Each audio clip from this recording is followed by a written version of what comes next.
নমস্কার, শান্ত টিভির পর্দায় রয়েছে দীপান্বিতা। চোখ রাখবো সংবাদে। বিএসএফের অফার কেলেঙ্কারির ঘটনায় চাঞ্চল্য ছড়িয়ে পড়ল কমলপুর মহকুমায়। কমলপুরের ঠিকানা দিয়ে বহিরাজ্যের লোকদের অফার পাইয়ে দেবার ঘটনায় মঙ্গলবার মরাছড়া স্থিত পোস্ট অফিসে জনতার হাতে ধরা পড়ল টিএসআরের ১ নম্বর ব্যাটালিয়নের এক জওয়ান। ধৃত এই জওয়ানের নাম নকুল দাস। পরে তাঁকে পুলিশের হাতে তুলে দেয় জনতা। কমলপুর মহকুমা মরাছড়া স্থিত পোস্ট অফিসে বিএসএফের 5টি অফার আসে। অফারে থাকা নামগুলো দেখে সন্দেহ হয় পোস্টমাস্টারের, কারণ দীর্ঘদিন ধরে তিনি এই পোস্ট অফিসে চাকুরি করার সুবাদে অফারে থাকা নামগুলোর কোনো রকম হদিশ পাননি। গত শনিবার 3টি অফার আসে এই পোস্ট অফিসে। অফারে থাকা নামগুলোর সঙ্গে স্থানীয়দের কারোর নামের মিল না পাওয়ায় এই 3টি অফার পোস্টমাস্টার মরাছড়া স্থিত বিওপিতে 25 নম্বর ব্যাটালিয়নের হেড কনস্টেবল আবু গফফরকে দিয়ে আসেন। সোমবার আরো 2টি অফার আসে এই পোস্ট অফিসে, যার মধ্যে একটি নাম হলো সোলাঙ্কি আহির এবং অপর নামটি হলো বিনীত। সোলাঙ্কি আহির এলাকার মেয়ে, কিন্তু বিনীত নামে এলাকায় কেউ নেই। মঙ্গলবার টিএসআরের 1 নম্বর ব্যাটালিয়ন জওয়ান আগরতলার ভাটি অভয়নগরের বাসিন্দা নকুল দাস মরাছড়া পোস্ট অফিসে এসে বিনীত নামের অফারটি গ্রহণ করে। আপনার পোস্ট কি? পোস্টমাস্টার। কোথায় চাকরি করেন? Marachhara post office. হ্যাঁ, ঘটনাটা কি? 3 দিন আগের ঘটনাটা কি? ঘটনাটা হলো গত শনিবার দিন আমার কাছে তিনটা অফার আসলো, যেগুলি বিএসএফ এর ফ্রন্টিয়ার হেডকোয়ার্টার থেকে আসছিল। তারপর আমি এগুলি সঠিক মানুষ না পেয়ে আমি ভাবলাম যে ঠিক আছে, ওগুলো জয়েনিং লেটার হবে, তাই ভেবে আমি বিএসএফ এর 105 ব্যাটালিয়নে এখানে নিয়ে জমা দিয়েছি এস আবু গফফর স্যারের কাছে। স্যার সুন্দরভাবে এগুলি রেখেছে। আবু গফফর কে? আবু গফফর এখানে হেড কনস্টেবল। কোথায়? বিওপিতে 105 ব্যাটালিয়ন বিওপিতে তাই নিয়ে হ্যান্ড ওভার করার পর আমি চলে আসলাম। আসে আমার ডেলিভারি কাজ হয়ে গেল। সেই বিগত আবার সোমবার দিন 30 তারিখ আরও 2টা অফার আসলো বিএসএফ এর, একটা সোলাঙ্কি আহির, একটা বিনীত। সোলাঙ্কি আহির আমাদের মরাছড়ার লোকাল মেয়ে। যখন আমি ওটা দেওয়ার পর যে অফারটা আসলো, দেওয়ার পরে আমি বুঝতে পারলাম যে এগুলি একটা অফার লেটার। অফার লেটার বোঝার পরে আমি বুঝতে পারলাম যে বিনীত নামের যে অফারটা আসলো আমার এখানে, এগুলি পরে আমি যখন অফার বুঝতে পারলাম, তখন আমি এই বিনীত যে অফারটা, এটা তো মরাছড়ার লোকাল না। আমি মরাছড়াতে প্রায় 5 ইয়ার্স ধরে সার্ভিসে আছি। তো মরাছড়ার যে ছেলে মেয়ে আছে সবারই আমার সাথে পরিচিতি। তো আমি বুঝতে পারলাম যে আগেও আমি 3টা অফার যে দিলাম, এইগুলিও এই নামের বা এই অ্যাড্রেসের ছিল না। তো আমি বিএসএফ এর কাছে দিয়েছি। তো একটা বাকি ছিল। তো আমি আমার পাশের যে সঞ্জীব যিনি স্যার আছেন এসএসসি কোচিং করেন, ওনার সাথে আমি কথাবার্তা বললাম। তো বলার পরে তিনি বুঝতে পারলাম যে এইগুলি হয়তো এখানে কোনো একটা কিছু একটা ভুলবশত বা কিছু একটা তারা ফেক কিছু একটা উদ্দেশ্যে এগুলি বানানো হয়েছে। তো এরপর আমি ওনার সাথে এইগুলি বিষয় নিয়ে আলোচনা করলাম, যাতে এগুলি যে ফ্রড কেসগুলি হচ্ছে, আমার মনে হচ্ছে যে ফ্রডের মতোই ব্যাপারগুলি যাতে ভবিষ্যতে না হয়, আর যে সামনে সবার সামনে চোখে। আজকে কি আরেকটা অফার নিতে আসলো? হ্যাঁ, আর যিনি নকুলচন্দ্র দাস, হ্যাঁ, উনি আমার সাথে ফোন করে কথা বলেছিল যে এই যে বিনীত নামের অফারটা তিনি আমার কাছ থেকে নেবেন।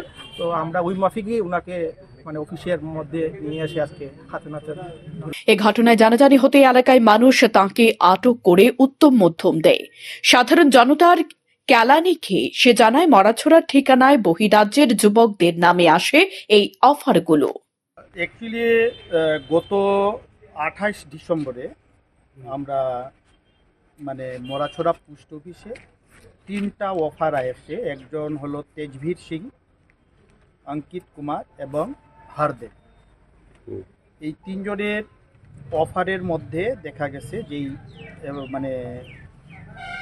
নাম, এদের নামের সাথে লালছড়া গ্রাম পঞ্চায়েত মরাছড়া পোস্ট অফিস লেখা ছিল। এই পোস্ট অফিসে আসার পর এই অফারগুলো এখানের পোস্টম্যান, মরাছড়া পোস্টম্যান নিয়ে মরাছড়া বিএসএফ ক্যাম্পে আব্দুল গফফর নামে একজন কনস্টেবল হাতে তুলে দেন। পরবর্তী সময়ে বিএসএফ কনস্টেবল মরাছড়া বিওপি, এবং তাইনের কাছ থেকে পরবর্তী সময়ে Nakul Chandra Das তাইনে TSR 1st ব্যাটালিয়নের nursing অ্যাসিস্ট্যান্টের চাকরি করে। তাই নিয়ে গত রবিবার দিন সকালে বিএসএফ এর কাছ থেকে অফারগুলো কালেক্ট করে। পরবর্তী সময়ে গত সোমবার মানে গতকাল আমার ভাতিজি সুলাঙ্কি আহিরের অফার আসে এবং তার সাথে আরেকটা অফার বাইরের লোক আমাদের ফিল হইতাছে বিনীত, বাবার নাম সুভায়া সিং, তার অফার আসে এবং পোস্টম্যান আমার কাছ থেকে ওই লোকটার পরিচয় জানতে চাইলে আমার ফিল হয় যে ওই লোকটার বাড়ি আমাদের এখানে না। পরবর্তী সময়ে আমরা এই বিষয়ে জানতে চাইলে আরও 3 জনের নাম পাই এবং পরবর্তী সময়ে দেখা গেছে যে সেই nursing assistant 1st ব্যাটালিয়নের Nakul Chandra Das তাই নিয়ে পোস্টম্যানের সাথে যোগাযোগ করার পর অফারটা আজকে নিতে আসে।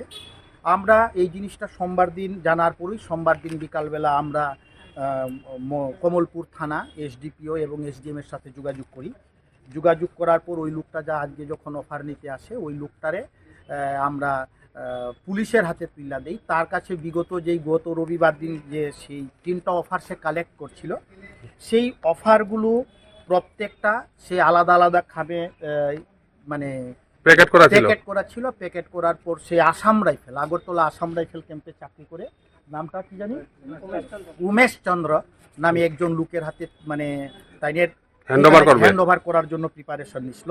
আমরা ওই অফারগুলোও পাই এবং নিলয়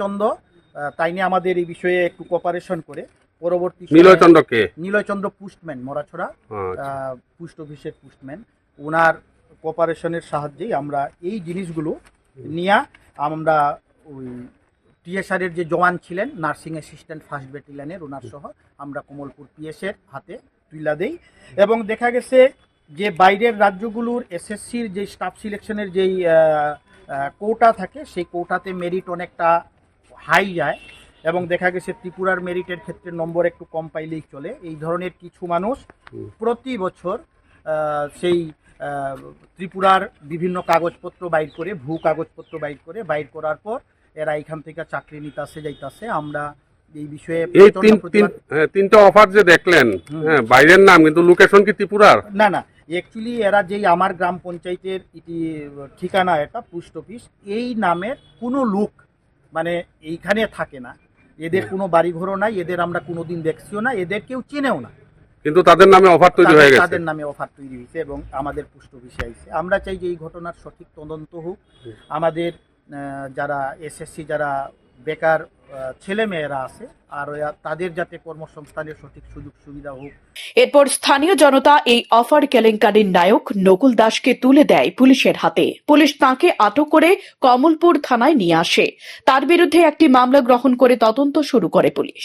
এটা হলো সকালবেলা বা আমার কাছে একটা সিক্রেট খবর ছিল, তারপরে এই যে সব আমাকে একটা পয়েন্ট দিয়েছে, এই যে সব খবর সব দুজন পয়েন্ট দিয়েছে যে মরাসরা পোস্ট অফিস থেকে কিছু অফার কেলেঙ্কারি হয় বা কিছু একজন লোক বাইরের স্টেটের উত্তরপ্রদেশ বিহার এরকম কিছু লোকের পার্মানেন্ট রেসিডেন্ট বানায় এখানে লালছড়ি মরাসরা এরকম জায়গার কিছু অফার টফার তার নামে আনাইছে বিএসএফ বা সিআরপিএফ। অফারগুলো আমি বলতে পারি নাকি আছে।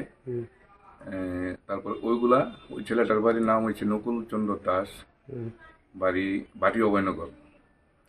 তারপর হ্যাঁ আবার টিএসআরের 1st ব্যাটালিয়ন বোধ সম্ভবত চাকরি করে, টিএসআর চাকরি করে নোডোর।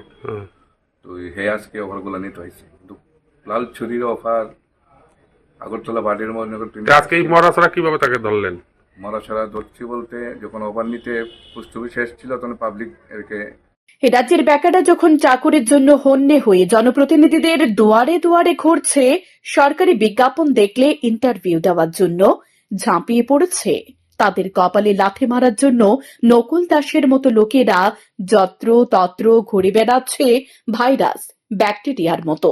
এ ধরনের ভাইরাস ব্যাকটেরিয়াকে আইনিভাবে কঠোর হাতে দমন না করতে পারলে সাধারণ মানুষের ভাগ্য যে বদলাবে না তা বলার অপেক্ষা রাখে না। শান্তন টিভি। 2024 সালকে বিদায় জানিয়ে 2025 সালকে আনন্দের সঙ্গে সাদরে গ্রহণ করল শ্রীকৃষ্ণ মিশন স্কুল। ছোট শিশু থেকে শুরু করে বিদ্যার্থী এবং ত্রিপুরার সকল অংশের মানুষ যাতে প্রতিটি ক্ষেত্রে সমৃদ্ধ হয়ে উঠতে পারে এই আশা ব্যক্ত করেন শ্রীকৃষ্ণ মিশন স্কুলের শিক্ষিকাদের পাশাপাশি ছাত্রছাত্রীরাও। দেশে যাতে শান্তি এবং সমৃদ্ধি ছড়িয়ে পড়ে এই আশাও ব্যক্ত করলেন তারা। ঈশ্বরের আশীর্বাদ যাতে সকলের উপর থাকে এই কামনাও করলেন তারা। Krishna. On behalf of Sri Krishna Mission School, we wish everyone a happy and prosperous New Year 2025. We expect this year will bring a very good health and happiness and prosperity to everyone. Thank you. Hare Krishna everyone, मैं Shri Krishna mission school की तरफ से हूँ। मैं चाहता हूँ दिल से 2024 को विदा देते और दिल से ही 2025 को स्वागत करने के लिए 2025 में सब सुस्त और सुकसल रहे। আমরা শ্রীকৃষ্ণ মিশন স্কুলের পক্ষ থেকে বলছি 2024-কে বিদায় জানিয়ে 2025-কে স্বাগত জানাচ্ছি। সবাই সুস্থ থাকবেন, ভালো থাকবেন। Happy new year 2025। হরে কৃষ্ণ। আজ আমরা 2024-কে শ্রীকৃষ্ণ মিশন স্কুলের পক্ষ থেকে বিদায় জানিয়ে আমরা আজ 2025-কে বরণ করে নিলাম আমাদের ছাত্রছাত্রীদের মাধ্যমে। সবাই ভালো থাকবেন, সুস্থ থাকবেন, আর সবার উপর যেন ভগবানের আশীর্বাদ বর্ষিত হয় সেটাই প্রার্থনা করছি। Happy new year 2025। জিবি থেকে বণিক্য চৌমনি রোডে নতুন করে পারমিট দিয়ে দেওয়া হয় ব্যাটারি চালিত অটোগুলিকে। এই এলাকায় অটো চালকরা বিষয়টি দেখতে পেরে গত 25শে ডিসেম্বর জিবি এলাকায় কর্মবিরতি পালন করে একটি আন্দোলনের রূপরেখা নেয়। সংবাদ মাধ্যমে বিষয়টি জানতে পেরে অটো চালক এবং তাদের নেতাদের ডেকে আনে পরিবহন দপ্তরের পদাধিকারীরা কথা বলেন তাদের সঙ্গে। পদাধিকারীরা তাদেরকে আশ্বস্ত করেন নতুন করে দেওয়া পারমিটগুলো বন্ধ করে দেওয়া হবে, কারণ আগরতলা পৌর নিগম এলাকায় এখন নতুন করে পারমিট দেওয়া হয় না। কিভাবে এই নতুন পারমিটগুলো বের করা হয়েছে এই বিষয়টিও খতিয়ে দেখা হবে বলে আশ্বস্ত করা হয় পরিবহন দপ্তর থেকে। অতি দ্রুত এই সমাধান সূত্র বের করায় রাজ্যের পরিবহন মন্ত্রী এবং পরিবহন দপ্তরকে ধন্যবাদ জানিয়েছেন পশ্চিম ত্রিপুরা জেলা অটো রিকশা মজদুর সংঘের সাধারণ সম্পাদক লিটন মোদক। আমরা কিছুদিন ধরে আমাদের কাছে খবর আসছিল যে আমাদের এই রুটের জিবি বণিক্য রুটের কিছু কিছু গাড়ি অন্য রুট থেকে এসে এই রুটের পারমিট বানিয়ে নিচ্ছে বেকাপথে। তারপরে আমরা গত 25 তারিখে একটা আন্দোলনের রূপরেখা নেই। আন্দোলন বলতে রাস্তা অবরোধ বা বিভিন্ন কিছু নয়, আমরা নিজেরা কর্মবিরতি রেখেছিলাম এবং আমরা মিডিয়ার মাধ্যমে সেই খবরগুলি ছড়িয়ে দিয়েছিলাম। মিডিয়ার মাধ্যমে পরিবহন দপ্তর জানতে পেরে এবং ট্রান্সপোর্ট পরিবহন দপ্তরের মাননীয় মিনিস্টারও জানতে পেরে পরিবহন দপ্তরকে বলেন যে এটা দেখার জন্য। তখন পরিবহন দপ্তর আমাদেরকে ডেকেছেন, ডেকে আমাদের কথাটা শুনেছেন। তাই আমরা অতি আনন্দিত এবং আমরা অতি ধন্যবাদ জানাই রাজ্যের পরিবহন দপ্তর এবং পরিবহন মিনিস্টারকে যে আমাদের এই কথাগুলি শুনে ওনারা সঙ্গে সঙ্গেই পারমিট কতদিনে হয়েছে সেই সবগুলি পারমিট ক্যান্সেল করবেন এবং সেটা ভুল পথে হয়েছে এবং কে বা কারা করেছেন তাদের বিরুদ্ধে সম্পূর্ণ অ্যাকশন নেবেন। তার জন্য আমরা আজকে আপনাদের মাধ্যমে আমরা ছড়িয়ে দিতে চাই। আমরা ধন্যবাদ জানাই রাজ্যের পরিবহন দপ্তর এবং পরিবহন মিনিস্টারকে। আমরা এই জিবি বণিক্য যে শাখা আছে এই শাখার পক্ষ থেকে মঙ্গলবার গভর্নমেন্ট পেনশনার্স অ্যাসোসিয়েশনের 45তম বার্ষিক সাধারণ সভার আয়োজন করা হয় আগরতলার স্টুডেন্ট হেলথ হোমে। 1975 সালের 19শে এপ্রিল থেকে এই অ্যাসোসিয়েশনের কার্যক্রম শুরু হয়েছিল। এই অ্যাসোসিয়েশন গঠনের মূল উদ্দেশ্য ছিল পেনশনার এবং পারিবারিক পেনশনারদের অধিকার আদায়ের বিষয়গুলো নিয়ে আলোচনা এবং সেগুলোকে সামাজিক মর্যাদা দেওয়া। এই অ্যাসোসিয়েশনে মোট 26টি ইউনিট রয়েছে। প্রতিটি ইউনিটের প্রতিনিধিরা এদিন এই বার্ষিক সাধারণ সভায় অংশ নেন। এদিন এই সাধারণ সভায় বিগত দিনের কর্মসূচিগুলো তুলে ধরা হয়, পাশাপাশি আগামী দিনের দাবিগুলো উত্থাপন করা হয়। তাদের বক্তব্য তাদের আর্থিক বঞ্চনাগুলো তুলে ধরার জন্য মুখ্যমন্ত্রীর কাছে সাক্ষাতের জন্য সময় চাওয়া হয়েছিল, কিন্তু আজ পর্যন্ত মুখ্যমন্ত্রীর সামনে তাদের আর্থিক বঞ্চনাগুলো তুলে ধরার সুযোগ হয়নি। গভর্নমেন্ট পেনশনার্স অ্যাসোসিয়েশন ত্রিপুরা রাজ্যের একটা প্রবীণ বৃহত্তম সংগঠন। এটা 1975 সালে 19শে এপ্রিল থেকে তার কার্যক্রম শুরু হয়। তার দৃষ্টিভঙ্গি হল পেনশনার ও পারিবারিক পেনশনারদের অধিকার, অর্থনৈতিক সমস্যার সমাধান, এগুলি নিয়ে আলোচনা এবং সেগুলি এবং সামাজিক মর্যাদা সৃষ্টি করা। এর পরিপ্রেক্ষিতে দীর্ঘ লড়াইয়ের মধ্যে দিয়ে সারা রাজ্যে আমাদের সংগঠনের পরিকাঠামো গড়ে উঠেছে। বর্তমানে 26টি ইউনিট বিভিন্ন বিভাগ এবং আগরতলা ত্রিপুরার বাইরে কলকাতা সহ 26টি ইউনিট কাজ করে চলছে।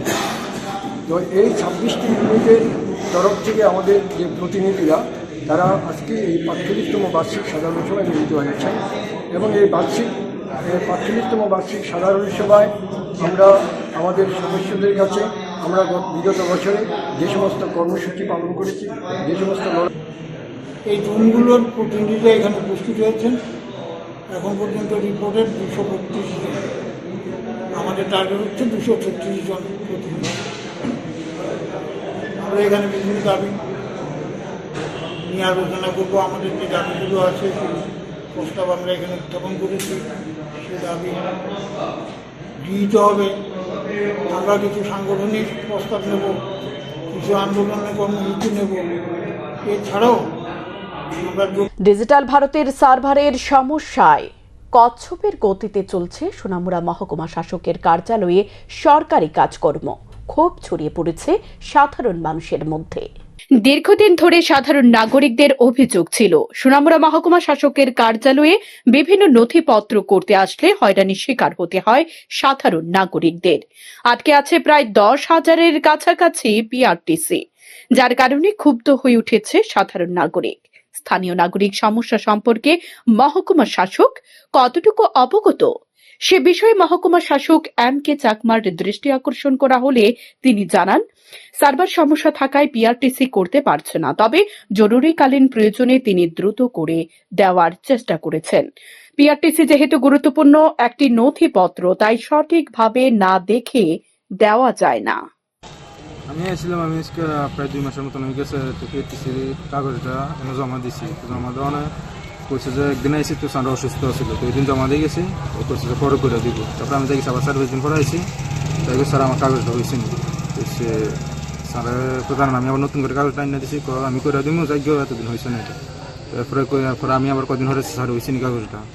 তারপরে আবার পরে আইতাম এরকম কিছু কইতেছে, মানে নানান রকম কথা কই। তারপরে যাগে কয় মাস হয়েছে তোমার আজকে? আমার প্রায় 2 মাস হয়ে গেছে পিআরটিসি করার লাগে। সব ডকুমেন্ট ঠিক আছে নি? সব ডকুমেন্ট ওকে আছে, কিন্তু কইতেছে মানে আজকে গেলে কইতেছে কালকে আনার লাগে, এরকম মানে একদিন কারণ কয়নি, কি কারণে দেরি হইতেছে?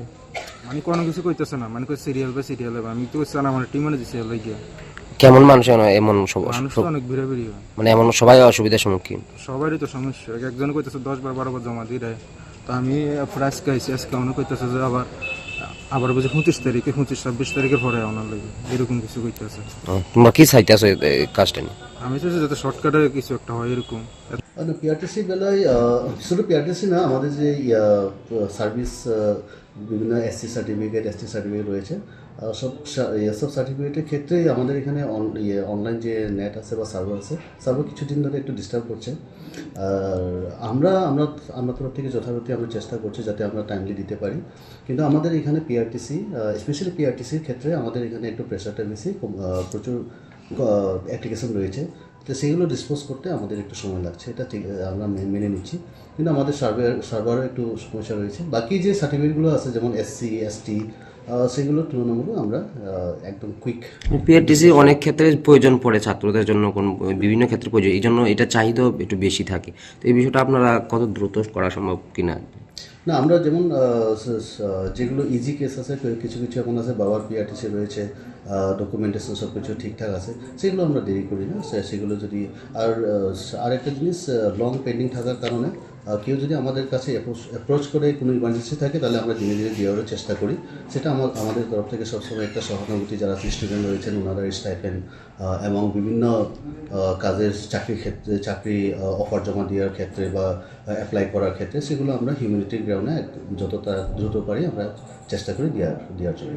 এদিকে সূত্রের খবর, সার্ভার সমস্যার পাশাপাশি 2017 সাল থেকে 2024 সাল পর্যন্ত প্রায় 10,000 পিআরটিসি আবেদনকারীর পিআরটিসি আটকে রয়েছে। অভিযোগ, সত্যিকারের নাগরিকদের নথিপত্র পেতে দেরি হলেও অবৈধ নাগরিকের নথিপত্র ঠিকঠাকভাবে হয়ে যাচ্ছে। এক্ষেত্রে জড়িয়ে রয়েছে একাংশ দালাল, যারা উপর মহলের ছত্রছায়ায় লালিত পালিত হচ্ছে, যার কারণে দুর্ভোগ পোহাতে হচ্ছে সাধারণ নাগরিকদের। শান্তন টিভি। বড়সড় দুর্ঘটনার হাত থেকে রক্ষা পেল কমলপুর মহকুমা হাসপাতাল রোড সংলগ্ন একটি ওষুধের দোকান। ঘটনা মঙ্গলবার 7 সকালে TR01CA0749 নম্বরের একটি অল্টো গাড়ি পুরোপুরি রং সাইড ধরে চলার কারণে নিউ লক্ষ্মীনারায়ণ মেডিকেল হলের বারান্দার কাছে এসে পড়ে। সেখানে দাঁড় করিয়ে রাখা TR04D7044 নম্বরের একটি বাইকের উপর উঠিয়ে দেয় বেপরোয়া এই গাড়িটি। ফলে বাইকটি দুমড়ে মুচড়ে যায়। সামনে থাকা একটি লোহার খুঁটিকে বাঁকা করে ফেলে এই গাড়িটি।